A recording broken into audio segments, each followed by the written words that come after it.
Football বিশ্বকাপের group পর্বের খেলা এখন প্রায় শেষ পর্যায়ে। এ, বি, সি এই ৩ টা গ্রুপের তো সব খেলাই শেষ। এবং প্রতিটা গ্রুপের গ্রুপ চ্যাম্পিয়ন রানার্স আপ ৩ দুগুণে ৬ টা দলের নকআউট পর্বে ওঠাও নিশ্চিত। কিন্তু এই যে এ, বি, সি ৩ টা গ্রুপের তৃতীয় স্থানে যেই ৩ টা দল রয়েছে, তারা কিন্তু জানে না বিশ্বকাপে টিকে থাকবে নাকি থাকবে না। এখনো টিকে আছে, টিকে তো আছেই টেকনিক্যালি স্পিকিং, কিন্তু আদৌ তারা নকআউট পর্বে যেতে পারবে কিনা ওই নিশ্চয়তার জায়গা নেই। প্রবল একটা অনিশ্চয়তা রয়েছে। কেননা এইবারের ফিফা বিশ্বকাপের নিয়ম, ফিফা বিশ্বকাপের এবারে নিয়মটা হচ্ছে কি ৪৮ দল নিয়ে খেলা হচ্ছে। ১২টা গ্রুপে, প্রতি গ্রুপে ৪টা করে দল, সবাই সবার সঙ্গে একবার করে খেলবে, ৩টা করে ম্যাচ খেলছে এবং সেই রাউন্ড রবিন লিগ ভিত্তিতে খেলা শেষে প্রত্যেকটা গ্রুপের গ্রুপ চ্যাম্পিয়ন এবং গ্রুপ রানার্স আপ ১২ দুগুণে ২৪টা দল চলে যাবে নকআউট রাউন্ডে এবং প্রতিটা গ্রুপের যে তৃতীয় হবে ১২ গ্রুপের ১২টা দল, ওই ১২টা দল থেকে ৮টা দল যাবে নকআউট রাউন্ডে, ৪টা দল বাদ পড়ে যাবে। আর চতুর্থ হয়েছে যে ১২টা দল, তারা তো বাদ পড়বেই। এখন তৃতীয় যে ১২টা গ্রুপের ১২টা দল, তার মধ্যে কোন ৮টা দল যাবে, কোন ক্রাইটেরিয়াতে যাবে, ফিফার নিয়মটা আসলে কি বলছে, তা নিয়ে এই এক্সপ্লেনার ভিডিওটা করছি। অনেকেই আপনারা জানতে চেয়েছেন আমাদের বিভিন্ন ভিডিওর কমেন্টসে গিয়ে। আর হচ্ছে গিয়ে যেহেতু গ্রুপ পর্ব শেষ পর্যায়ে, এইটা একটু এক্সপ্লেন করাটাও সবার বোঝার জন্যই আসলে ভালো হবে। দেখুন, এই গ্রুপের খেলাটা যে শেষ হয়েছে, সেখানে মেক্সিকো ৯ পয়েন্ট নিয়ে গ্রুপ চ্যাম্পিয়ন হয়েছে। দক্ষিণ আফ্রিকা ৪ পয়েন্ট নিয়ে গ্রুপ রানার্স আপ হয়েছে। এই ২ টা দল নকআউট পর্বে উঠে গিয়েছে।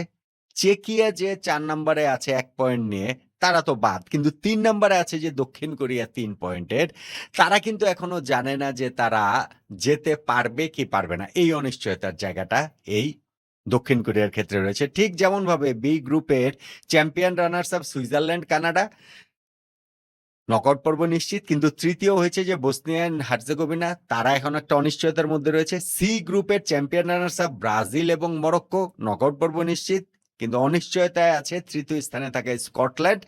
হাইতি চতুর্থ স্থানে, তাদের তো আসলে বাদ হয়ে গিয়েছে। ঠিক তেমনিভাবে এখন অন্যান্য গ্রুপের খেলাগুলোও পর্যায়ক্রমে হবে বাকি ৯টা গ্রুপের। তখন এই তৃতীয় স্থানের যে ৩টা দল, এ বি সির যে ৩টা দল রয়েছে, এখানে দক্ষিণ কোরিয়া, বসনিয়ান হার্জেগোভিনা এবং স্কটল্যান্ড, বাকি যে ৯টা তৃতীয় স্থানের দল থাকবে, সব মিলেই আসলে এই হিসাবটা হবে। হিসাবটা আসলে কি? হিসাবটা আমি আপনাদেরকে বলে দিই।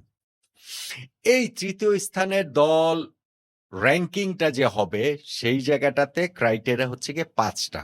নাম্বার ১ ক্রাইটেরিয়া, গ্রুপে সবচেয়ে বেশি পয়েন্ট কাদের?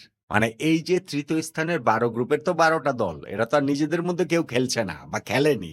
ফলে এইখানটাতে হিসাবটা করতে হবে নিজ, নিজ গ্রুপে তারা টোটাল কত পয়েন্ট পেয়েছে। আমি সামনে আরেকটু ক্লিয়ার করলে এটা আপনাদের জন্য বুঝতে সুবিধা হবে। আমি জাস্ট শুধু হচ্ছে গিয়ে ক্রাইটেরিয়া গুলো বলি যে গ্রুপে বেশি পয়েন্ট কাদের, সেই হিসাবটা হবে হচ্ছে গিয়ে সবার ১ম এ দেখা হবে। নাম্বার ২ হচ্ছে গিয়ে গ্রুপের গোল ডিফারেন্সটা দেখা হবে। বেশি পয়েন্টের ক্ষেত্রে ধরেন হচ্ছে গিয়ে পয়েন্ট সমান হয়ে গেল। এ গ্রুপে একজনের ৪ পয়েন্ট, বি গ্রুপে ৪ পয়েন্ট, সি গ্রুপে ৪ পয়েন্ট, এফ গ্রুপে ৪ পয়েন্ট। এই সবগুলো ধরেন সমান পয়েন্ট হয়ে গেল। তখন সেকেন্ড ক্রাইটেরিয়া দেখা হবে যে গোল পার্থক্যটা কি? পুরা গ্রুপের গোল পার্থক্য। পুরো গ্রুপের গোল পার্থক্য মানে হচ্ছে গিয়ে কতগুলো গোল দিয়েছে, কতগুলো গোল হজম করেছে। তারপরে এইটার গোল দেওয়া থেকে হজম করলে যেটা মাইনাস হয়, ওইটাই হচ্ছে গিয়ে গোল ডিফারেন্স। এটা আমরা সবাই জানি, এর মধ্যে এটা আমরা জেনে গেছি।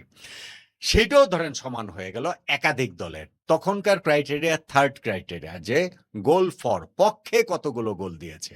ধরেন কেউ কোনো একটা দল ৩টা ম্যাচে ৬টা গোল দিয়েছে, ৪টা গোল খেয়েছে, তো তাদের গোল ডিফারেন্স হচ্ছে গিয়ে +2। আরেকটা দল হয়তো ৭টা গোল দিয়েছে, ৫টা গোল খেয়েছে, গোল ডিফারেন্স তাদেরও +2। কিন্তু যেই দল ৭টা গোল দিয়েছে, তাদের গোল ফর বেশি, বেশি গোল তারা করেছে। ফলে এখানে ৩ নাম্বার ক্রাইটেরিয়াটাতে তারা এগিয়ে যাবে গোল ডিফারেন্স সমান হওয়া সত্ত্বেও। যদি এই ৩টাও সমান হয়, সমান থাকে, তখন টাই ব্রেকের ক্ষেত্রে ৪ নাম্বার ক্রাইটেরিয়া আসবে হচ্ছে গিয়ে টিম কন্ডাক্ট স্কোর। মানে যেটা fair play, FIFA fair play সেটা বলতে পারেন। সেই টিম কন্ডাক্ট স্কোরটা কি আমি আগে একটা ভিডিওতে বলেছি, আমি সংক্ষেপে শুধুমাত্র বলে দেই। এই ওয়ার্ল্ড কাপে প্রত্যেকটা দল সমান ০ পয়েন্টে শুরু করেছে টিম কন্ডাক্ট স্কোর। তারপরে ইয়েলো কার্ডের জন্য -1, সেকেন্ড ইয়েলোতে রেড কার্ড হলে হচ্ছে গিয়ে -3, ডিরেক্ট রেড কার্ড হলে -4 এবং ইয়েলো কার্ড তারপরে স্ট্রেট রেড কার্ড হলে -5। এই হিসাবে টিম কন্ডাক্ট স্কোরটা হতে থাকবে। চতুর্থ ক্রাইটেরিয়া এই টিম কন্ডাক্ট স্কোরটা দেখা হবে। কোনো কারণে ধরেন তারপরেও দলগুলোকে আলাদা করা যাচ্ছে না একাধিক দলকে, তখন নাম্বার 5 এ অ্যাপ্লিকেবল হবে হচ্ছে গিয়ে ফিফা র‍্যাংকিং।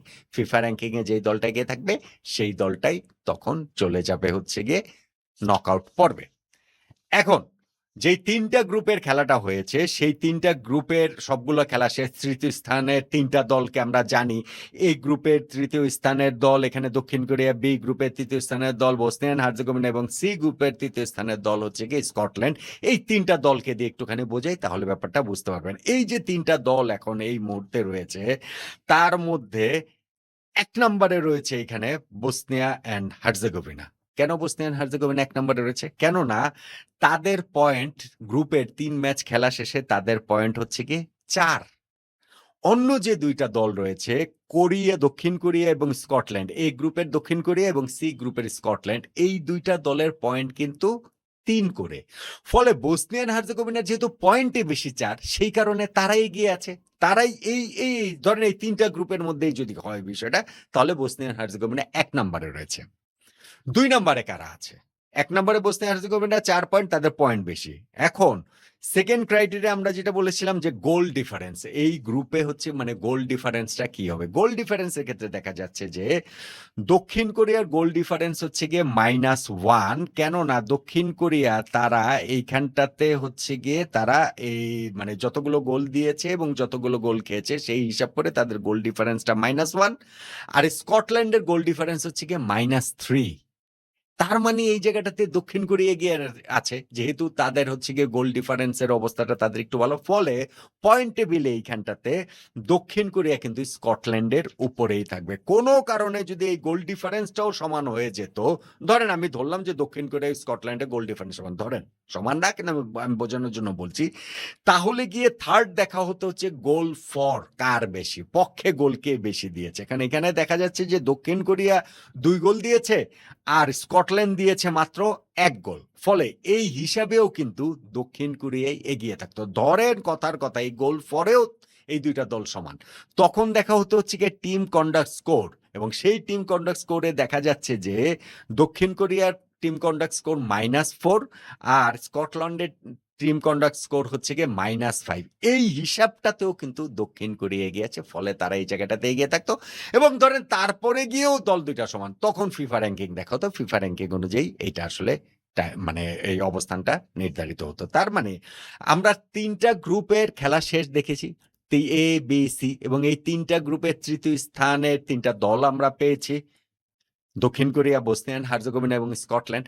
যখন ১২ টা গ্রুপের খেলা শেষ হয়ে যাবে তখন ১২ টা গ্রুপের আমরা তৃতীয় স্থানের দল পাবো, এবং সেই তৃতীয় স্থানের দলগুলোকে যে এরকম একটা টেবিলের মধ্যে ফেলা হবে। প্রথমত দেখা হবে যে কোন দলগুলোর পয়েন্ট বেশি। ধরেন ওই ১২ দলের মধ্যে যে বসনিয়ার যেমন ৪ পয়েন্ট, ধরেন এইখানটাতে হচ্ছে গিয়ে ৩ টা টিমের ৫ পয়েন্ট করে হলো, ৪ টা টিমের ৪ পয়েন্ট করা হলো, এবং ৪ আর ৩ ৭ টা টিমের বাইরে যে বাকি ৫ টা টিম, সেই ৫ টা টিমের মনে করেন ৩ পয়েন্ট করে হলো। তাহলে ওই যে ৫ পয়েন্ট করে ৩ টা টিম এবং ৪ পয়েন্ট করে যে আরো ৪ টা টিম, এই ৩ যোগ ৪ ৭ টা টিম কিন্তু চলে গেল নকআউট পর্বে। বাকি যে ৫ টা টিম রয়েছে তারা প্রত্যেকেই যদি ধরেন ৩ পয়েন্ট করে হয়, তখন আমি যে টাই ব্রেকটা বললাম যে প্রথমে মানে গ্রুপে বেশি পয়েন্ট কে, এখানে তো সব গ্রুপে পয়েন্টটা তো সমান হয়ে গেল। তখন হচ্ছে গিয়ে গোল ডিফারেন্স দেখা হবে। সেই গোল ডিফারেন্স যেই দলটা এগিয়ে থাকবে তারাই আসলে চলে যাবে তখন ওই নকআউট পর্বে। তারপরে গোল ফর, তারপরে টিম কন্ডাক্ট স্কোর, তারপরে ফিফা র‍্যাংকিং। এই হচ্ছে গিয়ে মোটা দাগে হিসাবটা। সো যখন আমাদের এই গ্রুপ পর্বের খেলাগুলো চলছে, ৩ টা গ্রুপ অলরেডি শেষ হয়েছে, এবং আমি যেটা বলছিলাম যে দক্ষিণ কোরিয়া, বসনিয়া এবং স্কটল্যান্ড তারা এখন জানে না যে তারা আসলে যেতে পারবে কি পারবে না। এই জায়গাটাতে বসনিয়ার একটুখানি অ্যাডভান্টেজ আছে, কারণ তারা সার্টেনলি ২ টা টিমকে পেছনে ফেলে সামনে এগিয়ে আছে। দক্ষিণ কোরিয়া এবং স্কটল্যান্ডের চেয়ে তারা এগিয়ে আছে। যদি আর ২ টা দলকে তারা পেছনে ফেলতে পারে, তাহলেই কিন্তু বসনিয়ার এই তৃতীয় স্থানে অর্জনকারী একটা দল হিসাবে ১২ দলের এক দল হিসাবে তারা চলে যাবে এই নকআউট পর্বে, রাউন্ড অফ 32 তে। তো আশা করছি যে এই তৃতীয় স্থানের ৮ টা দল কিভাবে নির্ধারিত হবে এটা নিয়ে আপনাদের অনেকের যে কৌতূহলের জায়গাটা ছিল সেই কৌতূহলের জায়গাটা মেটাতে পেরেছি। যেই ৩ টা গ্রুপ শেষ হয়েছে সেই ৩ টা গ্রুপ দিয়েই আমি আসলে ব্যাপারটা পুরোপুরি এক্সপ্লেইন করলাম এই এক্সপ্লেইনের ভিডিওতে। যদি বিশ্বকাপের অন্য কোনো নিয়ম কানুন বা অন্য কোনো কিছু নিয়ে আপনাদের এরকম কৌতূহল থাকে জানার সেটা আমাদের কমেন্টস করে জানাতে পারেন। আমি সেটা আপনাদেরকে এক্সপ্লেইন করে জানিয়ে দেব।